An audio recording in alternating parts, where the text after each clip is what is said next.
How's it going, guys? My name is Zach with the Movie Castle, and today we're going to be talking about Don't Breathe 2. This is from 2021 and is directed by Rodo Sayagues. I'm not 100% sure how to pronounce that. But fun fact, he wrote this movie with Fede Alvarez, who directed the first one. And extra fun fact, the two of them wrote the script to the first one as well. So these two people wrote both movies together, and then one directed the first one and the other directed the second one. A pretty cool way to do a team up there, you know? You each get your shot at directing and you keep the writing team the same. And Fede Alvarez, who you may remember from he did the Evil Dead remake, he stays on as a producer, so the atmosphere and the tone very, very similar and grants a sense of a connectivity between the two movies. This movie once again stars Stephen Lang, and now we get the newcomer Madelyn Grace as this young girl he's protecting.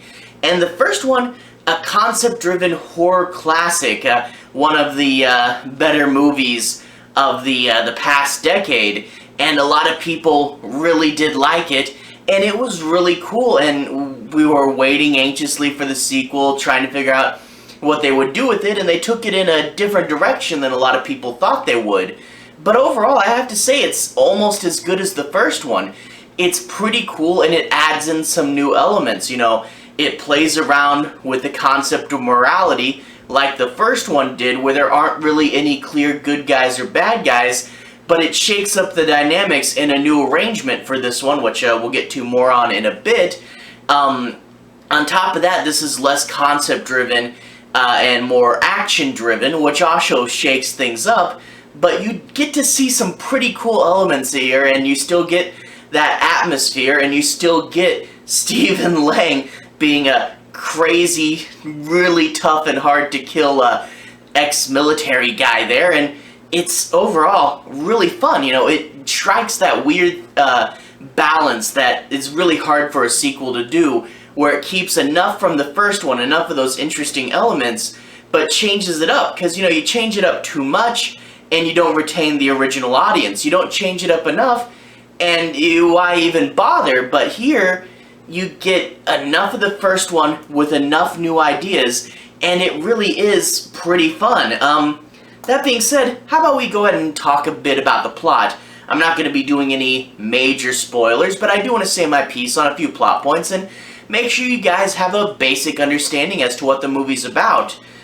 We open up, the blind man is training a young girl, Madelyn Grace's character, trying to get her prepared for the world.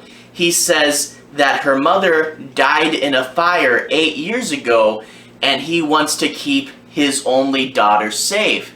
Now, right off the bat, we know that something's up here. By the way, no spoilers for this movie. I kind of have to do a little bit of spoilers for the last movie, so Don't Breathe Part 1. But anyway, you have to wonder where the daughter came from. Like, is this a prequel? Is this the daughter that he lost when they talk about it in Part 1? Or is this afterwards? Did he succeed in one of his nefarious plans? Or is the daughter around for some other reason? They don't tell you right off the bat, and it makes for a good mystery as this is slowly unraveled. And you get to wonder, okay, he has a daughter, why, how did this happen? And it is a bit of the film's mystery plot there. Anyway, he doesn't hardly ever let the daughter out. He has a close family friend who gives him supplies and helps him out, and this family friend convinces him to let the daughter hang out with her for a day. So she goes out, she gets to see the real world, she goes to the house where her mother died and leaves some fresh flowers to her, paying respect and all that, and later on, she's approached by a mysterious stranger. Now, they had just passed a TV playing the news, and it talked about how there's a roaming gang of organ harvesters. So when you see this stranger, you're like, ooh, this is a bad guy here. Now, she's saved, luckily, by the dog. By the way, some good dogs in this movie. Always love a movie that has good dogs in it. But, she's saved by the dog, and she gets out this time, but the bad guys follow her to the house of the blind man, and that night, they break in, and we get a new set of criminals breaking into the blind man's house. But this time around, rather than following the criminals, we're following the good guys in the house. We're following the young girl. And right off the bat, I want to say about this cast, Stephen Lang, once again, is amazing as this blind man. He gets to be a little bit more vulnerable this time around. In the first one, he's a big, tough, scary monster.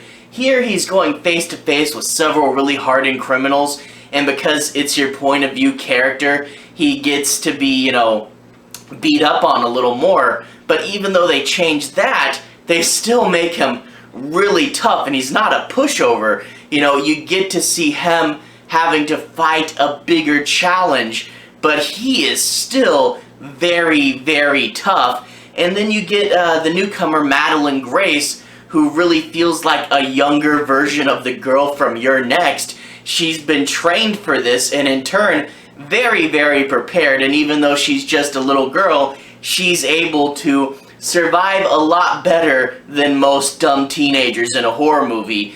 And you get to see her pull some really clever things and figure out how to get out of there. And in turn, talking about pulling clever things, talk about how this movie shakes things up. The first one was very much a concept-driven horror movie. The concept being, this guy is very tough, but he's blind, so don't make a sound.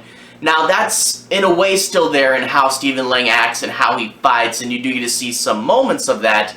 But because we're following the girl for most of the movie, and also because it's told from his point of view, it's not so much, oh, we're scared, we're not going to make a sound. It's not really that, because we're not following the bad guys. We're not following the people going into the house.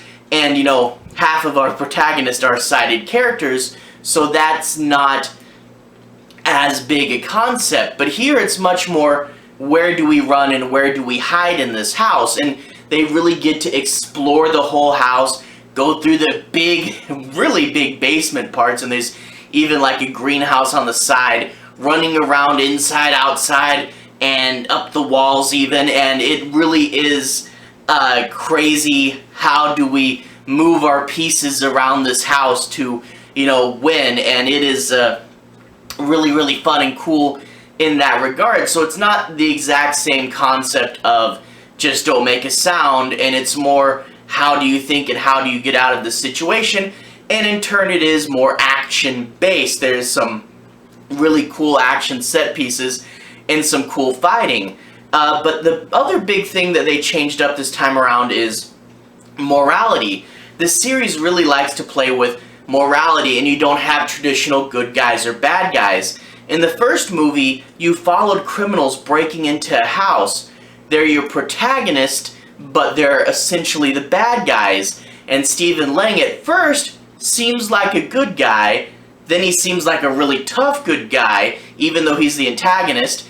And then at the end of the movie you find out, no, this guy is a worse bad guy. So it's bad guys, and then it's revealed to be versus a worse bad guy. Now in this movie, you have Madelyn Grace, which is the only pure good character, and it's really good to follow her, and she provides a good anchor. Now you get the blind man, who we know has done bad things, and we know he's a bad guy from the first movie, but right now he's just trying to raise a daughter, so he's a bad guy that's not being a bad guy at the moment, but over the course of the movie does come to terms with who he is. And there's even, a really heartfelt scene towards the end that addresses this.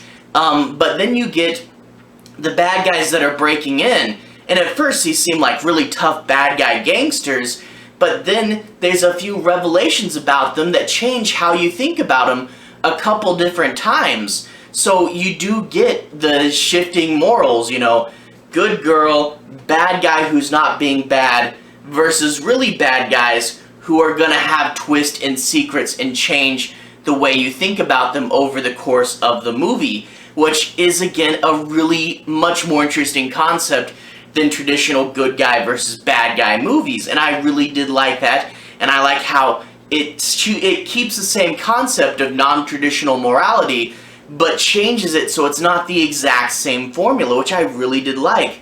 And also, we got to talk about the atmosphere and the cinematography.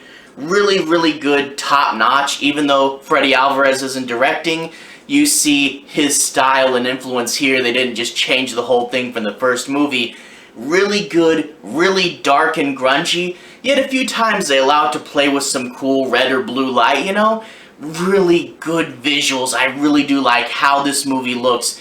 It looks cool, but also dirty and grungy, yet also really nicely lit, but still keeping it grungy and horrific.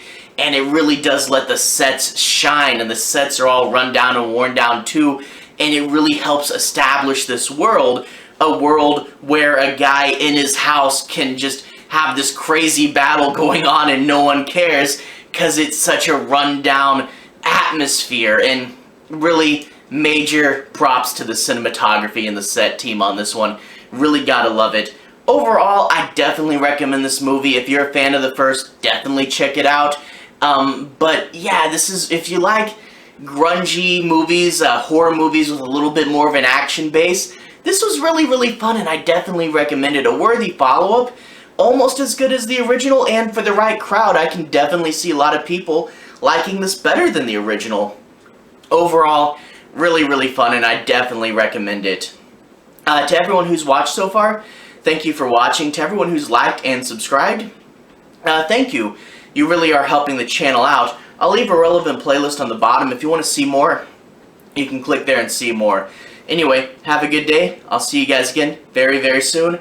Relevant playlist on the bottom. Have a good day now.